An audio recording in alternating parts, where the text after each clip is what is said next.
Hello and welcome back to The Stories That Brought You Here. It's the podcast dedicated to the stories of the people living in and around the Salish Sea. I'm your host, Chris Wakaluk, and it's my pleasure to get to sit down in one-on-one conversations with people to hear the stories that brought them to this magical little part of the world we live in, and to also hear the stories that brought them to the point that they're at in their lives right now. This episode you're about to hear is part of a special series I'm doing called Welcome Home. As you all know, the world has changed quite a lot in the last 2.5 years, and so has the little island I live on that goes by the name of Pender. Many people have decided to make a big change in their lives and move to this beautiful little part of the world, and I thought that this would be a great opportunity to get to meet some of them. This time around, we're going to be hearing from new resident to the island, David Leadbeater. David moved here in early 2021 with his wife Deanna after he retired from his career with an excavating company in the Lower Mainland. In this interview, you're going to get to hear David speak about how he was born and raised in Calgary and eventually moved to the Fraser Valley in the mid-70s, and how at a Halloween party he met his future wife, Deanna. The two of them stayed in that area for decades, raised their two sons there, and now all four have pooled their resources and are co-owners of the property on Pender Island. David's also going to talk about the pleasure that he receives from doing kayaking on the ocean since he's moved to the island. And also he's going to tell us about the amazing story about he and his wife's first home. That was a reconstructed CPR train station. All that and more in a great little interview with a pretty fantastic guy. As always, it was a really great treat to get to sit down and hear about someone's life. David did me the pleasure of coming over to my home in the summertime, and we did this recording, which I'm very happy to put out, and I hope you enjoy it as well too. I've got a lot more interviews coming up in the near future here, so if you'd like to stay up to date with what's going on with the new interviews as they come out, you can follow me on Twitter at StoriesBrought, or you can look up The Stories That Brought You Here on Twitter. Also, there's a Facebook group called The Stories That Brought You Here - Pender Island. And also, now I have a YouTube channel where you can listen to the interviews on YouTube. So the name of the YouTube channel is, of course, The Stories That Brought You Here. Lots of different ways to listen. You can listen on Spotify. You can listen on Google Podcasts. All sorts of various ways to listen to this podcast if you like what you hear. All right, now that that's all out of the way, it's my time to say first a little music and then my interview with David Leadbeater.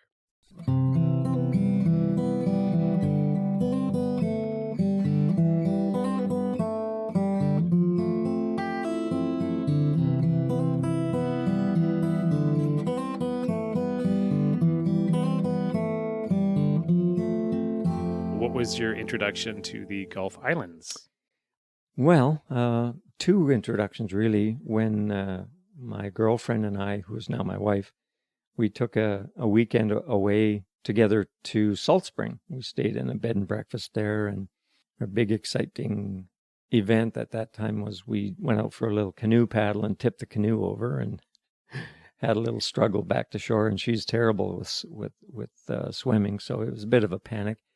And the second introduction was when we were looking for a piece of property to buy.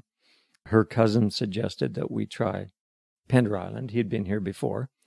And so we came over for a day, basically. Had to drive around the island and had a picnic at Thieves Bay. Attended I guess it's a fall festival that they have here. I think it was October that we were here. And to be honest, we weren't really overly impressed with the island. Loved the fall fair, though. Loved the idea and the community feeling that it had. But then we kind of shelved it and put it on the back burner and continued to look for property elsewhere, specifically in the interior, Oliver, Soyuz, Penticton, etc. But came back here because we couldn't find anything that, set us on fire in the interior. Bad choice of words. So we came back and did some real estate search and found a property.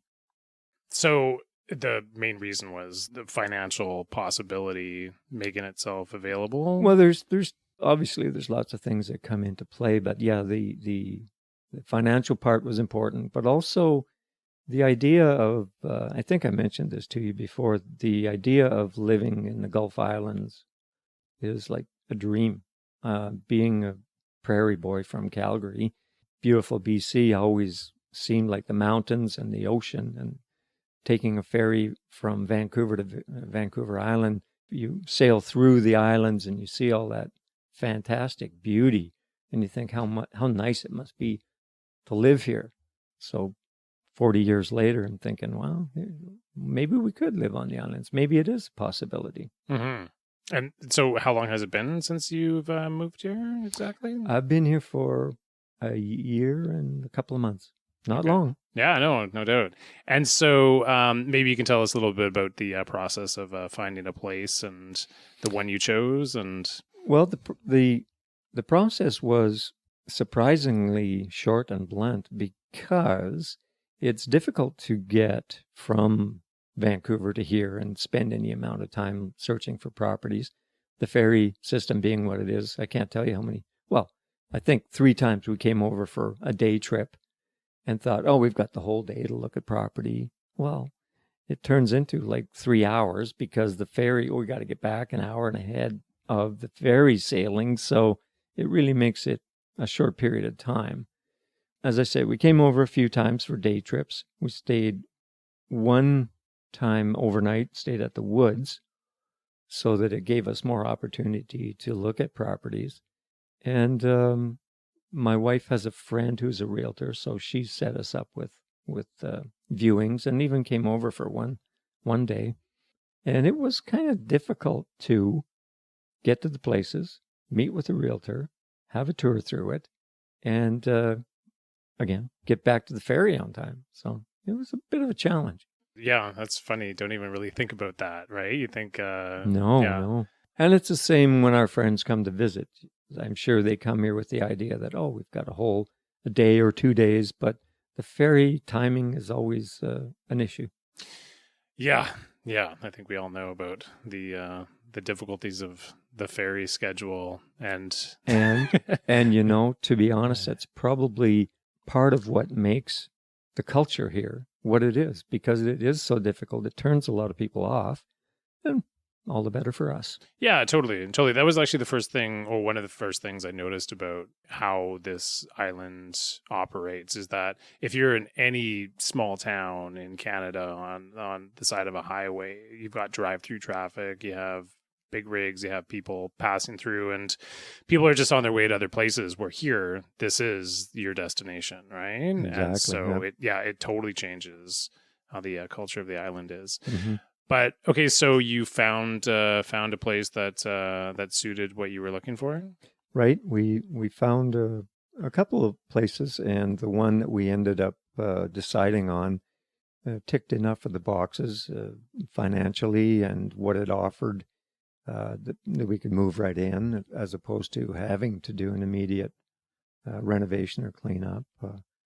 And I think that it was a real easy decision for us because we had been looking elsewhere for so long, and there's a certain amount of momentum built up. We would just want to make a decision. We want to go. And this ticked enough of the boxes, so sign on the line. Okay. All right. So was it exciting? Was it nerve-wracking? Was it a relief? All those things, or what? Well, it was very subtle. Yeah, it was great that we made the decision and we got the property, but there was no major immediate change in lifestyle or even outlook, because, as you know, with real estate, there's a certain amount of time spent with the paperwork and the closing date. And then, of course, the owner asked if he could rent back for 3 months. So we had like 4 or 5 months between the time we decided to buy and the time we moved. So in a way, it was kind of like nothing's happening, like a phony move. Sure, we signed the papers, the bank's all done, and now we just sit and wait. So it was kind of weird in that respect.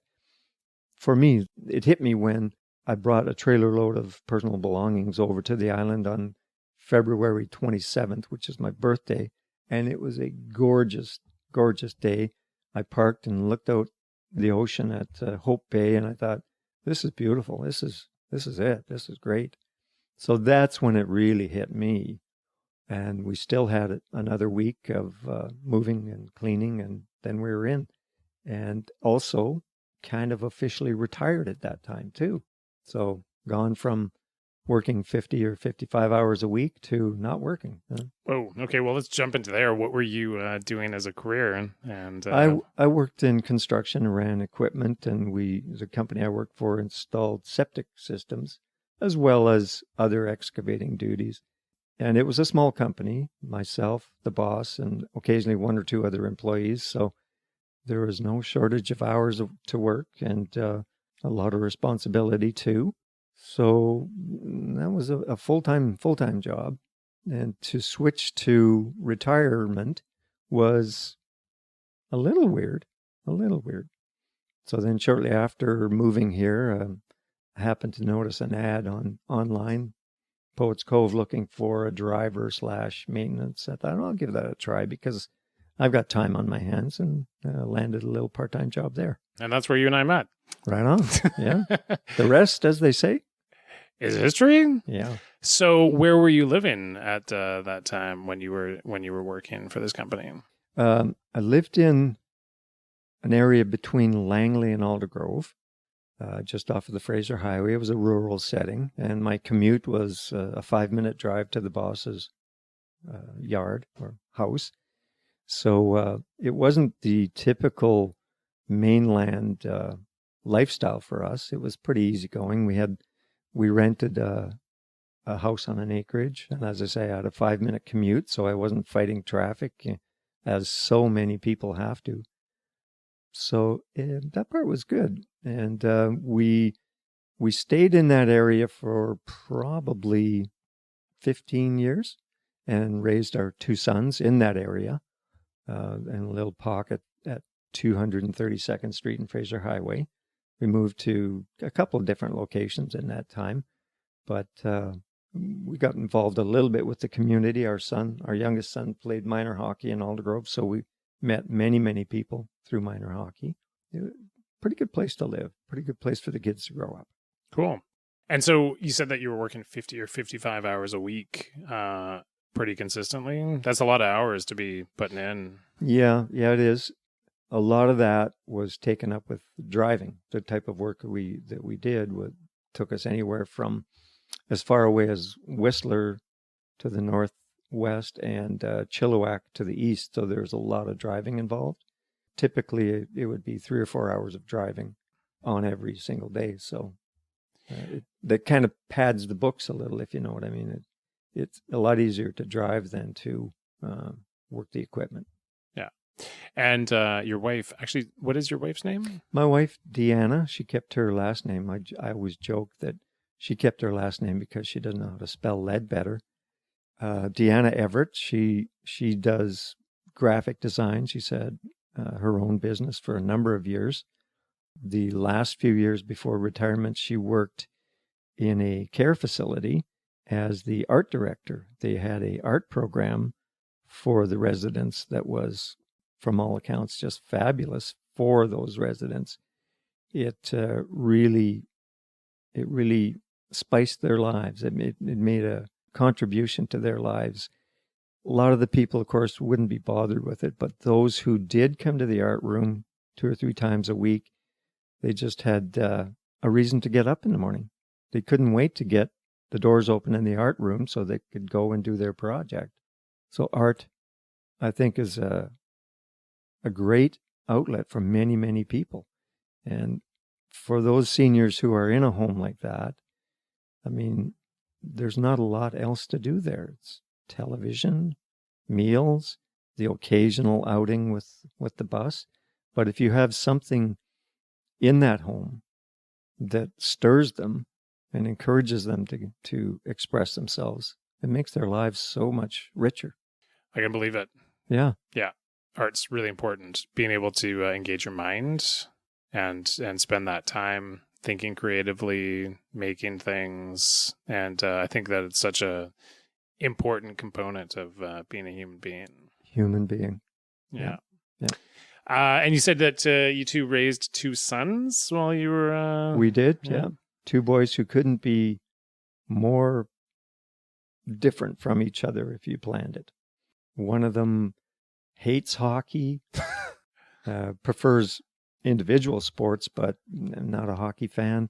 and the other one is the one that we brought up through the minor hockey system in Aldergrove. The oldest one is very outgoing and gregarious, has traveled the world over probably 3 times and speaks 4 different languages, makes friends so easily wherever he goes. The other son is quite shy and introverted and keeps himself to himself, still plays ball hockey to this day, doesn't own a car. He drives a company truck. My other son is the proud owner of a Mercedes sports car. Prior to that, it was a Camaro. He loves the finer things. Okay. And I guess they've been over to visit, obviously. Yeah, very much so. And they're partners with us in the house adventure. How do you mean? Well, we all pooled our resources, and we all pay equally for the mortgage. So it's a place for them to invest and to call a second home. And with the price of real estate in the Lower Mainland or Vancouver, it's doubtful that they'll ever own property there. It's just outrageous. Yeah, totally. So this buying the house here is also something that's going to be for their future and for absolutely a grandkids. big part of it, I think. And I know that they feel connected to it. They feel part of this big thing together. It helps keep the family even closer. That's really cool.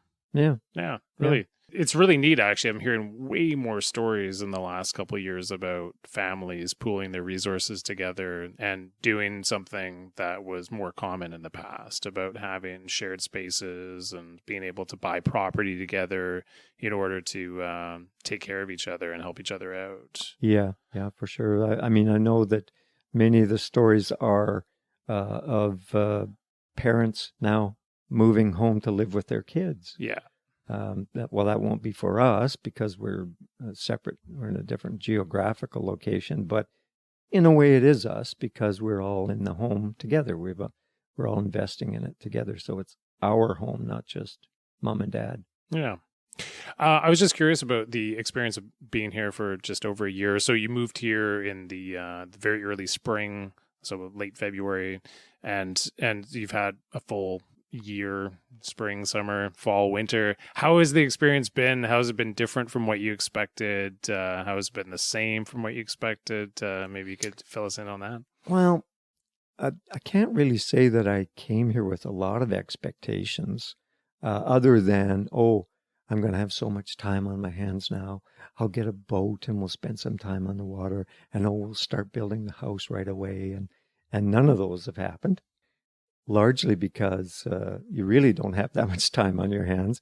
And the process for starting the construction is way more complicated than we thought. But we're proceeding with that. And the boats that we have, the kayaks that we have now, are suiting our needs at the moment. I don't see us getting a boat anytime in the near future until the boys are going to spend more time here with us. The thing I found about living on Pender was it's like going back in time in many respects, because the lifestyle, the pace of life is so much more laid back. The unfortunate part is everything closes at 4:00 in the afternoon. Even the gas station. Yeah, even the gas station and the lumber store and the pub closes at 8 p.m. Yeah. Unheard of. Except on Pender Island. It'll stay open in the summertime a little bit more, but and I'm sure that the impact of the COVID has changed a lot of things around here. And hopefully they'll get back to so-called normal. Certainly more and more social gatherings than the first year here. We've gone to see a few musical happenings.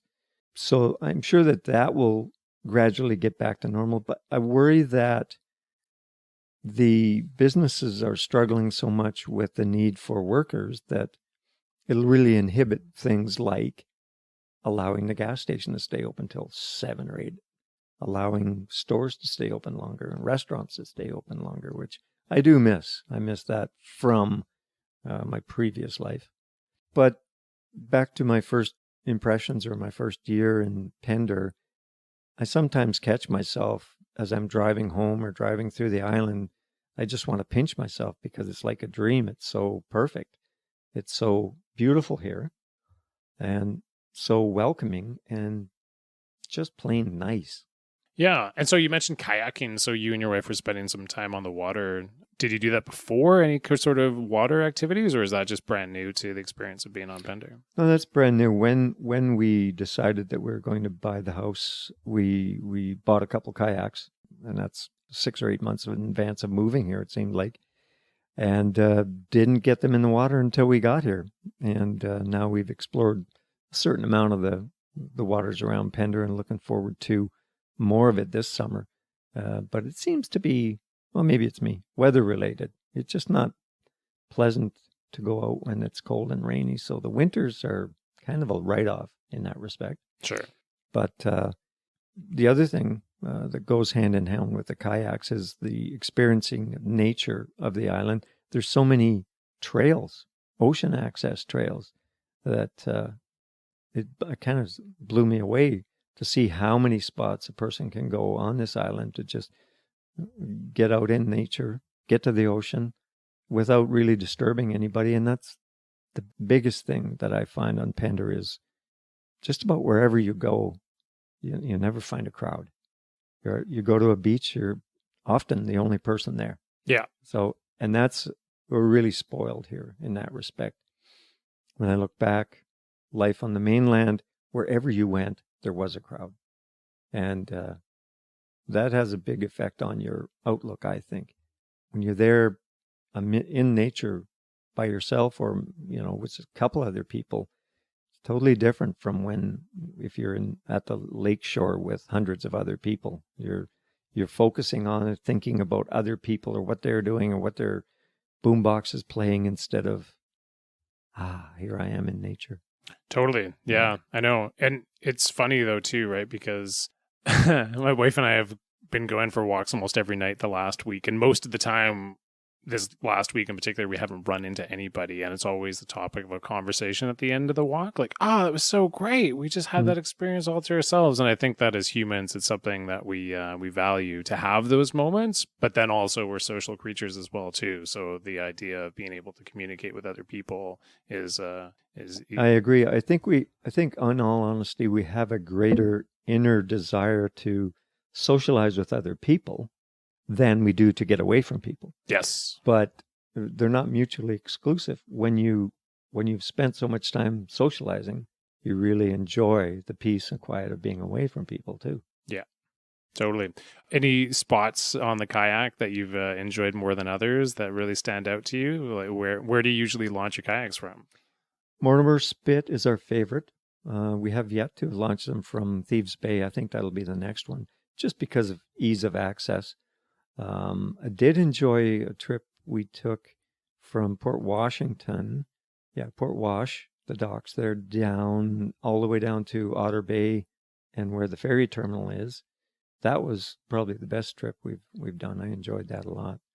I haven't done the South Island or Trincomalee, but I think Trincomalee will be coming up pretty soon because on a recent hiking adventure, we got down to the ocean right across from Poets Cove and realized, wow, this is a great place. We've got to bring the kayaks down here. This would be great. So that'll be probably our next trip, I think. Nice. It sounds like Beaumont Marine Park is where you... No, it's across from Beaumont. Oh. It's on Trincomalee, which is technically, right, the North Island. Right. Okay. Yeah. And there's a pretty good access point there where you can, maybe 50 yards away from the ocean, you can carry the kayaks down to a level entry spot. Right. Yes. I guess carrying the kayaks all the way down to Beaumont.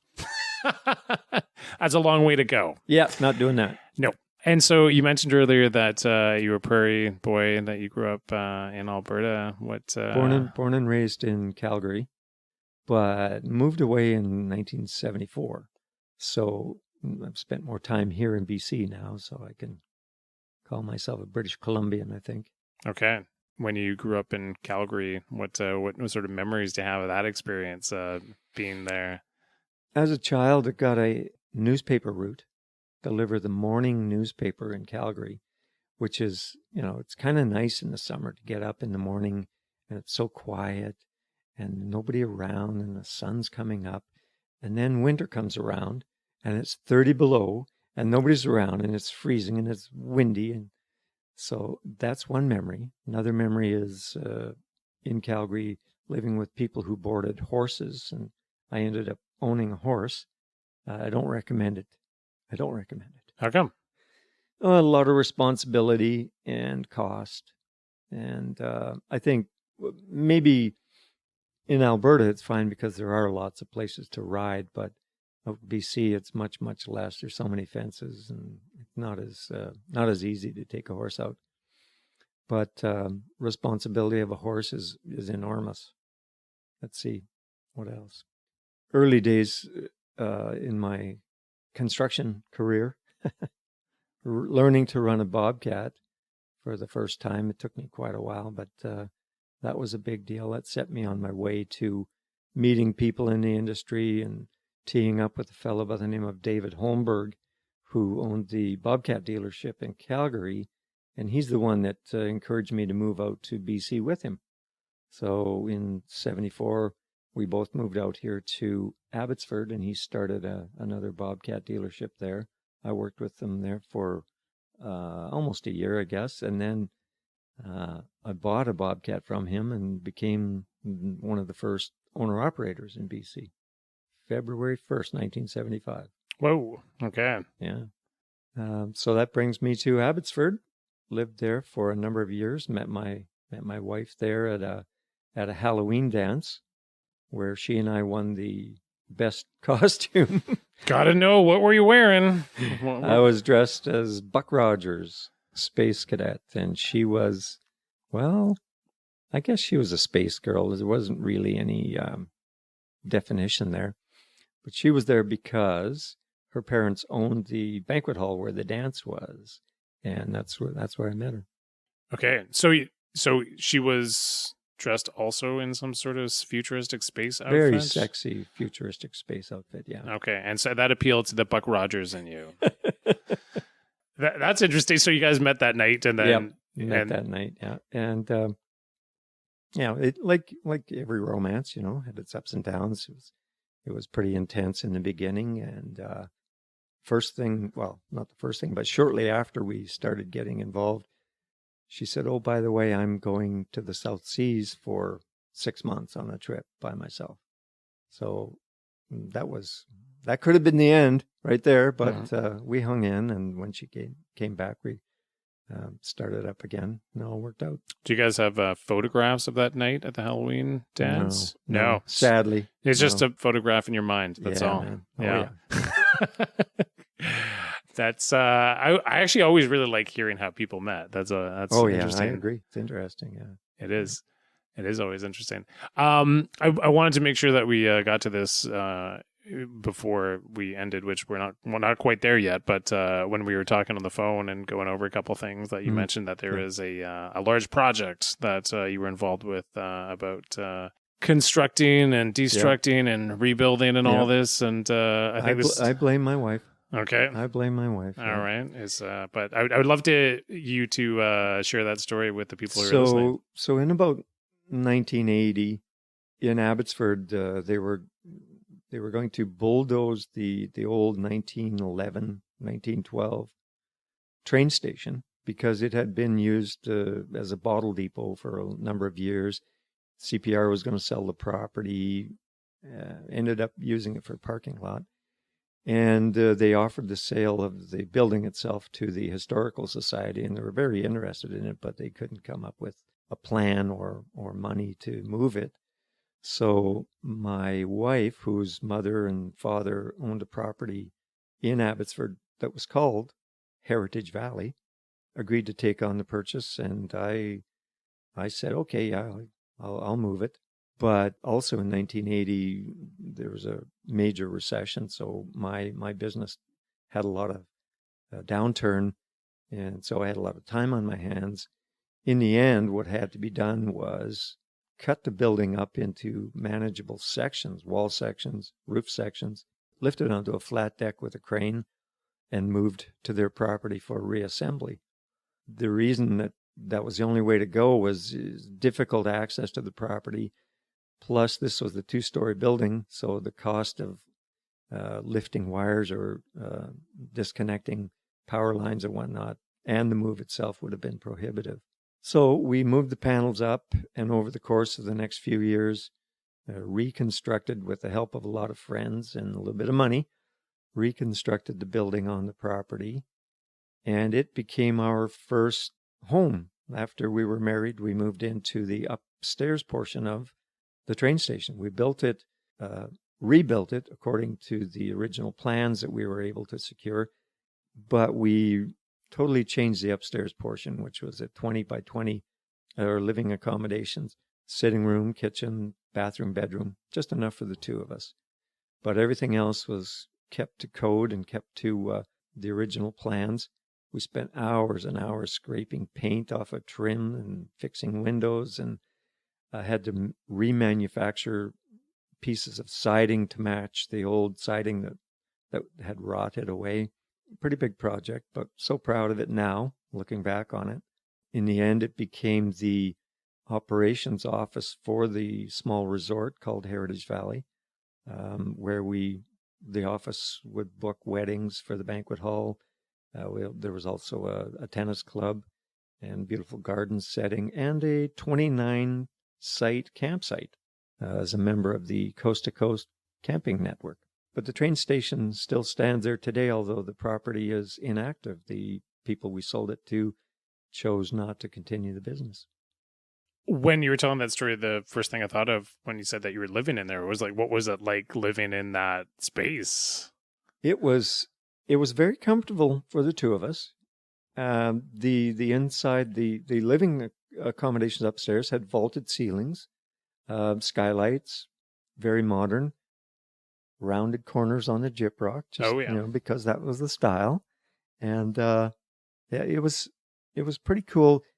Probably the only downside was it was a little close to work, because at that time both my wife and I were involved with running the resort, and living on site came with it a whole set of different problems. But it was a situation where we were out in the country, and probably 4 months of the year it was very, very quiet there, not much going on in the way of business. And to live in the mountains like that was nice. It's not dissimilar to Pender Island, really. I was thinking about the building itself as well, too, that, the amount of energy that moved through that building, it being a train station where people were flooding in and flooding out during the usage of it as it being a train station, and then making that your home. Did you ever pick up on any energy like that, or? No. Sadly, I was too involved with so many other problems and things going on, running a business, and of course then we had our first child, and we lived in that train station for a year while Matthew was new to the family. But when you think about the train station, we here in this era don't really understand the importance of it, because that was the center of the community in its day. People would come to the train station when they knew the 5 o'clock train was coming in, just to see what was new, who was getting off, see what was being delivered, and to bring their goods for, to send to market or whatever. So it really was the center of the community in its day. And it's hard for us to understand how important that is, because we have, in this age of the automobile, I think it's long gone. The only thing that's close here is in Pender Island is driftwood. Everybody ends up at driftwood sooner or later. Yeah, totally. Yeah. Or the hardware store. Maybe one day the hardware store will be taken apart and reconstructed, and someone will make it their home. I can't see that happening. And neither can I. But that's a really interesting perspective. I have no idea what that would be like, having a building like that being that meaningful to the community. Well, I think that again, as I said before, when you're in the thick of it, you don't get those feelings. Right. I have them now, now that it's in the past. But you're so busy just living your life, dealing with the little fires that crop up here and there, dealing with problems, all the mundane myriad of details of life. You don't have time to sit and soak it all in. I don't think. At least that's my memory of it. Yeah, totally. Well, now that you're retired and you have time to soak it in, you've mentioned that getting out in nature and being more connected to nature is something you're spending time doing. Is there anything else that you are in your spare time you're working at? No, most of my time is spent with recovering from 2 or 3 days of work during the week. Okay. That sounds pretty pitiful. But now I work 2 days or 3 days back in the construction business. Another 2 days or 3 days of the week are just puttering around the yard, getting ready for the next move, the next step in the process, and enjoying being a homeowner again. It's a good feeling. And now that we can see just around the corner the application for the building permit and the house going up. So a lot of my time is spent dreaming about that. Nice. And the application for the permit and the house going up is that you have a smaller house that you're going to be adding on to. It's funny that the house that we live in now was built originally as a garage, then renovated for a house/cabin, and it's 20 by 20. And the living accommodations upstairs at the train station, 20 by 20. Yeah. So it's back to the future. Is that bringing back memories for you, or It did, yeah. Oh, for sure, yeah, it did. And it's kind of nice to realize how little you can live with. At first, it was a little tough getting used to the small space, but really, it's a little short of what we need. But you can get by with that if there's just the two of you or one of you. But I wouldn't recommend it for raising a family. Fair enough. No. That's 400 square feet is a little small. Yeah. Something else I'm asking people on this podcast as well too is that being new to the island and spending a little bit of time here, just how they envision their experience unfolding on the island, and maybe taking some of their skills that they have from the past and contributing those to the island to sort of make it the best version of itself. Any ideas that you've had since you've been here as to how you want to have a bit of a role in the community, or things that you want to participate in? I don't really think that I have anything to aim for or look forward to or contribute. But as I go through my life here, I can reflect and say, well, now I've met those people and that person there, and he and I had a conversation. And so I feel like I'm just another worker ant in the colony, but I'm enjoying meeting people. And I think that that's one of the benefits of having a job, whether it's a part-time job or even a volunteer job, is the fact that you get to rub shoulders with others and you get to socialize in the best possible way. You get to talk about things that you're interested with the other people, that you have in common with the other people on a job site. But you also, I find I enjoy just the interaction at the supermarket or hardware store. It seems patently different from those interactions in a previous life on the mainland. I can't really explain it. Yeah, because it is different. I think that this island has something special to it that allows those connections to happen in this particular place that don't happen in most other places. It's hard to describe, but I hear what you're saying. Yeah, I think the time factor has a lot to do with it, and I thank BC Ferries for that. You know what? You have time.